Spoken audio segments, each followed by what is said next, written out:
The water steamed as Commander Marcus Cole stepped out of the emergency decontamination chamber, and Princess Aelindra of the Velanthi sovereignty saw a human body for the first time, without the careful concealment of armor and uniform. She recoiled. Not from his form. Humans were anatomically unremarkable compared to a dozen species she had studied. It was the map of destruction carved into his flesh that drove her back against the medical bay wall. Ridges of scar tissue crossed his torso like the dried beds of violent rivers. A crater of melted skin covered his left shoulder, the texture wrong, too smooth, and too rough, all at once. His back, as he turned to reach for a towel, looked like something had tried to claw its way out of him from the inside. "Does it disgust you?" His voice carried no emotion. He had seen her reflection in the polished metal panel. Aelindra's four-fingered hands pressed flat against the cold wall behind her. In 200 years of life, she had never witnessed such damage on a living being. The Velanthi healed perfectly, or died. There was no in-between, no carrying forward the evidence of violence survived. "I was not prepared," she managed. "No one ever is." He wrapped the towel around his waist with mechanical efficiency and finally turned to face her. The front was no better. A line bisected him from collarbone to navel, the scar tissue pale against his darker skin. "You requested a human bodyguard, Princess. The diplomatic corps sent me. If my appearance is unacceptable, I did not say that. Your body said it clearly enough." Heat rose to Aelindra's face, a lavender flush spreading across her silver-white skin. She had been raised in crystal palaces, where even raised voices were considered barbaric. Her education had covered 18 languages, galactic economics, and the subtle art of political manipulation. Nothing had prepared her for this. "The scars," she heard herself say. "They must cause you pain." Something flickered in his dark eyes, surprise perhaps. "Some. The nerve damage means I don't feel much on the left side anymore. That is... moi. Worse, somehow." Commander Cole studied her for a long moment. She was everything he had expected from Velanthi royalty. Tall, willowy, with skin that seemed to hold its own inner luminescence. Her eyes were too large by human standards, the irises a shifting purple that marked her royal bloodline. She looked like something that had never known a harsh word, let alone a harsh touch. "The shuttle to Nexus Station leaves in 3 hours," he said, pulling a fresh uniform from the storage unit. "I suggest you use that time to decide if you can tolerate looking at me for the next 6 months. The assignment can be transferred." "I do not wish to transfer." "You don't know that yet." He dressed with his back to her, but it made no difference. The scars climbed up his neck, disappeared into his hairline. When he turned again, fully uniformed, he looked almost normal, almost human in the way she had imagined humans. But now, she knew what lay beneath. 3 hours, he repeated, and walked past her without another glance. Aelindra remained in the medical bay long after he left, her perfect hands trembling. The shuttle journey to Nexus Station took 11 days. 11 days in close quarters, with a man who spoke only when necessary and looked at her like she was a problem to be solved, rather than a princess to be served. Aelindra found it infuriating. "You could at least pretend to be honored by this assignment," she said on the 4th day, breaking a silence that had stretched for 6 hours. Commander Cole looked up from his maintenance work on a disassembled sidearm. "Would pretense serve you better than honesty? It would serve basic courtesy. I was assigned to keep you alive, Princess, not to flatter you." She wanted to dismiss him. The thought crossed her mind several times each day. But something kept her from speaking the words. Perhaps the memory of those scars, the unasked questions that multiplied every time she saw his hands move with such careful precision. "The large one," she said on the 6th day. "On your chest." He didn't look up from his reading. "What about it? How did you survive it?" The silence stretched long enough that she thought he would ignore her entirely. Then he set down the data tablet and met her eyes with that flat, assessing gaze.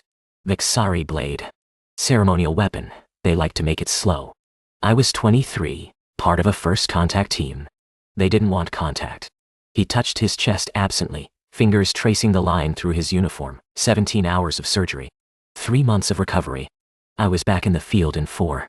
Back? After that, where else would I go? Aelindra did not understand.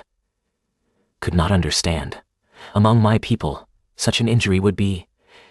There would be no coming back. We would choose to end, rather than carry such damage. I know. I've read the cultural files.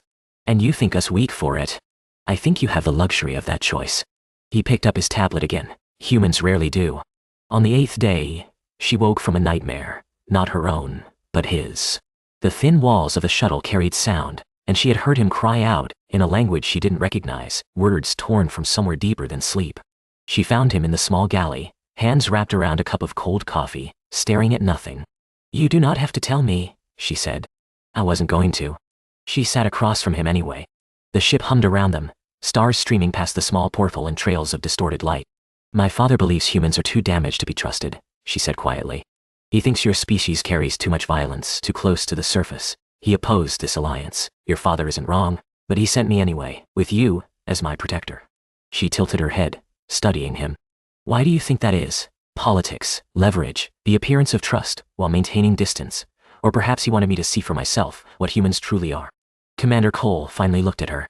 In the dim light of the galley, with exhaustion carved into his features, he looked older than his years. And younger, somehow. Vulnerable, in a way that his scars never made him. And what have you concluded, Princess? Aelindra considered the question seriously. That you are not what I expected. Worse, different. She rose, pausing at the doorway. The scar on your back. The one that looks like claws. Will you tell me about that one tomorrow? He was silent long enough that she thought he would refuse. Maybe, he said finally, if you tell me why you really requested a human guard. She smiled, the first genuine smile she had given him. Tomorrow then. She didn't see the way he watched her leave, or the way his hand rose unconsciously to touch the ridged skin at his shoulder. Tomorrow became a ritual. Each day, she asked about a scar. Each day, he answered, sometimes briefly. Sometimes with stories that unfolded over hours. The claw marks were from a creature on a jungle world, something that shouldn't have existed outside of nightmares. He had killed it with a broken blade and crawled 3 miles through mud and blood to reach extraction. The burns on his shoulder came from a ship fire. He had carried 2 unconscious crewmates through flames, then gone back for a third. His skin had been melting, and he had gone back. The thin white lines on his forearms were older, faded. Training accidents, he said. A childhood with too many sharp edges and not enough supervision. You speak of these things as if they happened to someone else, Aelindra observed, 3 days out from Nexus Station. In some ways they did, and yet you carry them. Every day. They are always with you. He looked at his hands, turning them over as if seeing them for the first time. They're part of me now. I stopped trying to separate what I was from what happened to me. It doesn't work. Does it not cause you suffering? To look at yourself and see such pain? I don't see pain when I look at these. His fingers brushed the scar on his chest. I see proof that I survived. That I kept going. Every mark is a moment I refused to stop. Aelindra moved before she could think better of it, crossing the small space between them. She reached out, her silver fingers hovering an inch from his face, where a thin scar cut through his left eyebrow. May I? His breath caught.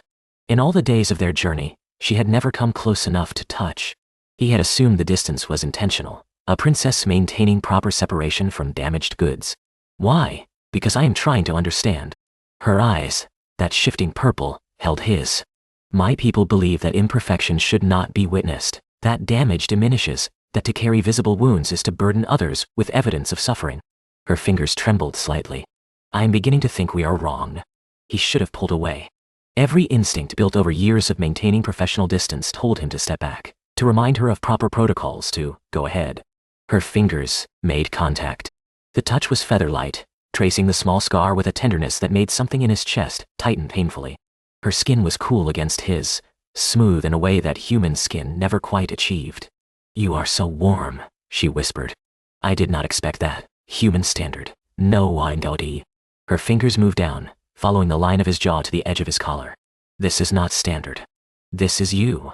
She looked up at him, and he saw something new in her expression, not the curiosity of a princess studying an exotic specimen, but the openness of a woman seeing a man clearly for the first time. All of them. I want to understand. He should have said no. Instead, his hands moved to the fastenings of his uniform jacket. This time, she didn't recoil. Nexus Station buzzed with diplomatic chaos when they arrived. The trade negotiations had collapsed, 3 delegations had withdrawn, and someone had made an attempt on the Velanthi ambassador's life. Aelindra was confined to secure quarters, while Commander Cole coordinated with station security. She watched him work through the transparent barrier of her protected room, watching the way other soldiers looked at him, some with respect, some with the same unease she had first felt. He moved differently now than she remembered from their first meeting. Or perhaps she simply saw him differently. When the crisis passed, would-be assassin captured, negotiations tentatively resumed. He came to her quarters with a security report and found her standing at the viewport, watching ships come and go in the vast darkness. You did not sleep, she said without turning. Neither did you. I was thinking.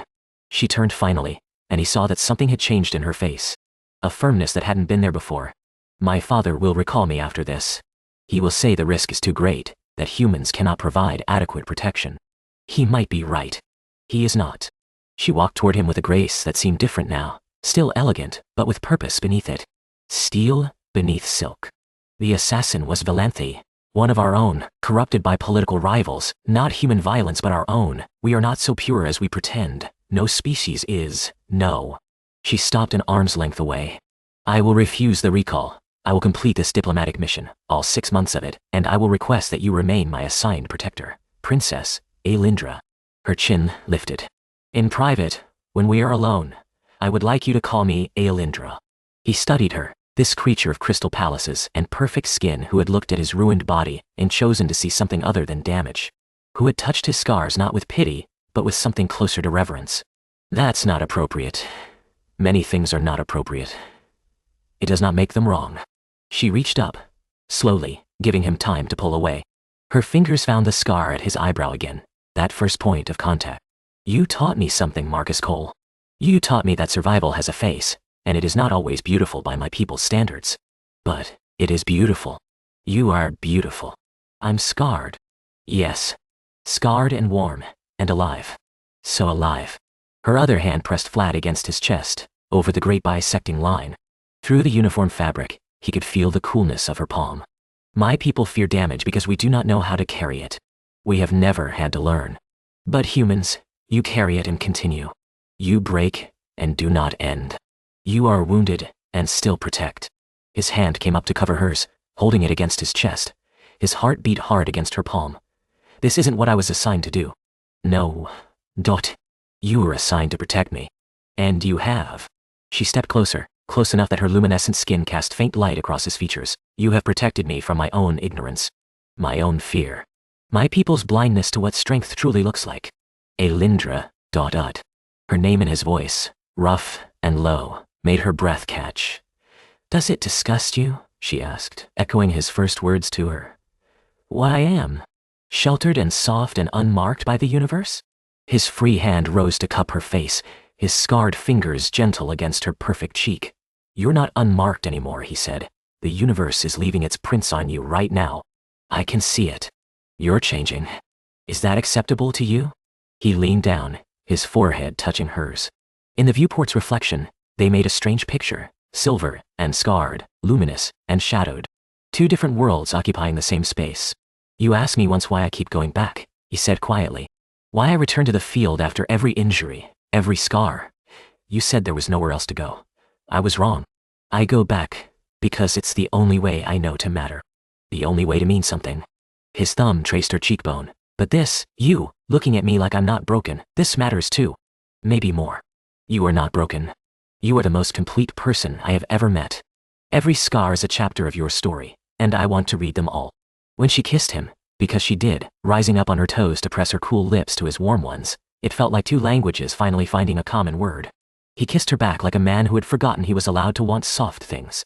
Later, they would face her father's opposition and the scandal of a princess, choosing a scarred human soldier. There would be political complications and diplomatic incidents, and probably more assassins. But in that moment, there was only this. Her silver hands on his damaged skin, his careful arms around her untouched body, and the understanding that contrast was not opposition. It was completion. The princess who had recoiled at his scars now traced them like sacred text. The soldier who had expected disgust found something far more terrifying in her eyes. Acceptance. And beyond acceptance, love for the broken places where the light got in.